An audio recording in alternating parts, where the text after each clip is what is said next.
no, actually, I'm going to shut you down now. I'm sorry. 2 questions. That's great. No, this gentleman would like to ask a question right now. Just take a few more questions. Come and talk to the panelists afterwards. Yeah. My name is Kiran Raj. There was a lot of discussions about the green roofs and green infrastructure. My question is, when you say green infrastructure, does it even include growing plants in the indoors completely? The indoor plants, even that is considered as a green infrastructure? That is my question. There are as many definitions of green infrastructure as there are languages spoken in India. Okay. Okay. So does these So if you want to have indoor plants as part of your definition of green infrastructure, then you go right ahead and do it. Okay.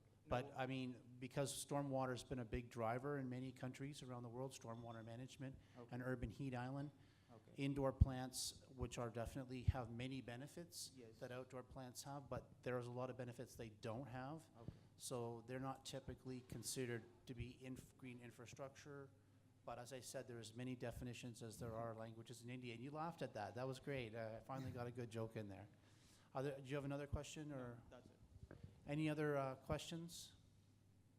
Leave it up to the Indian Green Infrastructure Network to define what green infrastructure is in India. That'll be one of their tasks. Hi everyone, I'm Apurva. I'm a civil engineer. And what I would like to ask is, you said these policies are made compulsory in France for green roofs. How do people know how to go about it? The government has made policies. Suppose if you have to extrapolate it to a country like India, where people do not know how to go about, what is France doing to educate these people or to guide them how to go about retrofitting into green infrastructure? So it's about the question is about educating French building professionals. How do you go about teaching them? How did you go about teaching them about green roofs in France?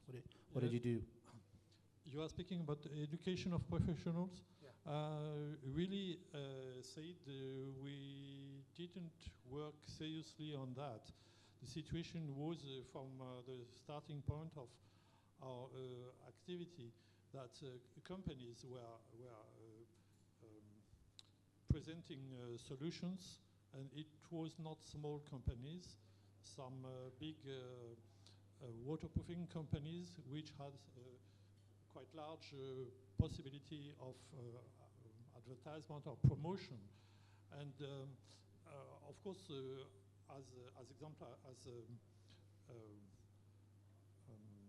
how you say, as I was working in such company, I was not every day, but very often meeting architects to convince them and to give them all the arguments. Since we organized some session with architects, we had 100, 200 architects in the room already in the 90s, as example. But really, education was not asked, and the bodies who should ask this are just now a little bit asking this, because as example for landscape architects, still in France they are not so much involved in this. They discovered it quite late, and it's quite a new question. It's a little bit strange, but our market was developing without that because of the force, if I can say that, of the companies mainly.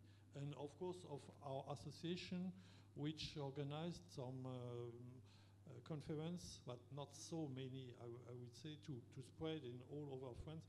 Like my colleague Stephen is proposing in North America since many years with this GRP system.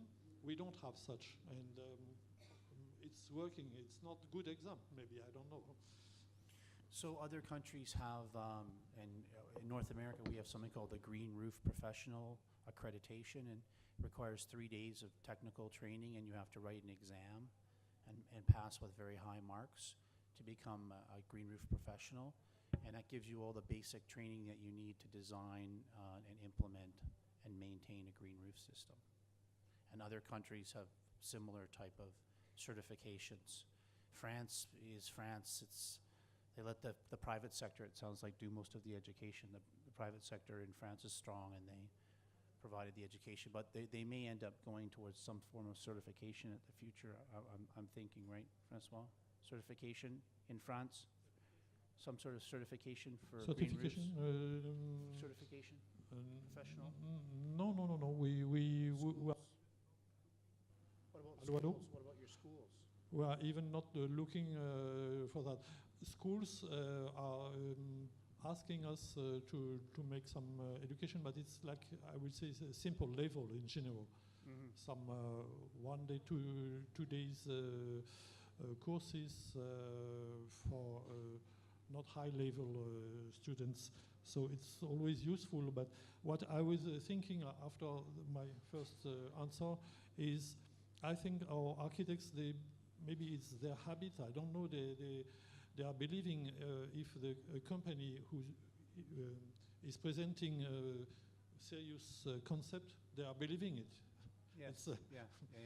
So the companies have done a lot of the work in France to educate the architects. But it is very important to have education, because what can happen is you can have a lot of project failures. You can have a project slide off the side of a building.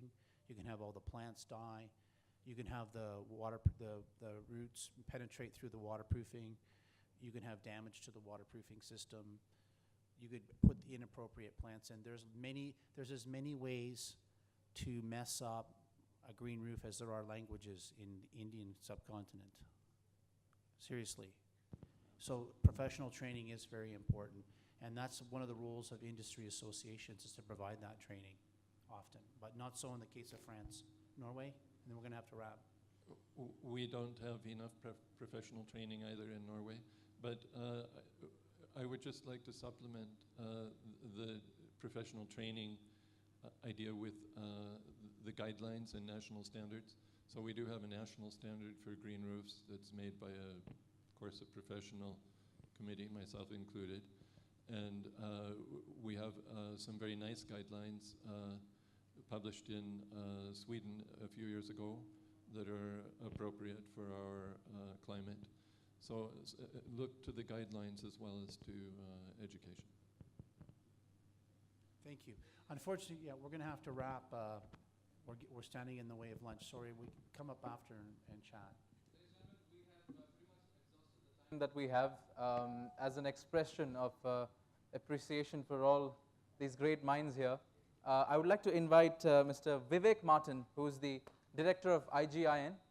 So please, to give away the mementos to these speakers. Stephen, please. First, we have Mr. Francois Lazin from France. Ladies and gentlemen, a huge round of applause.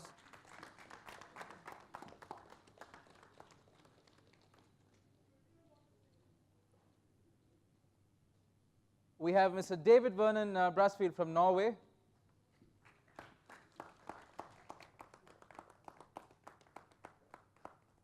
Last but not the least, the one and only Mr. Stephen Peck.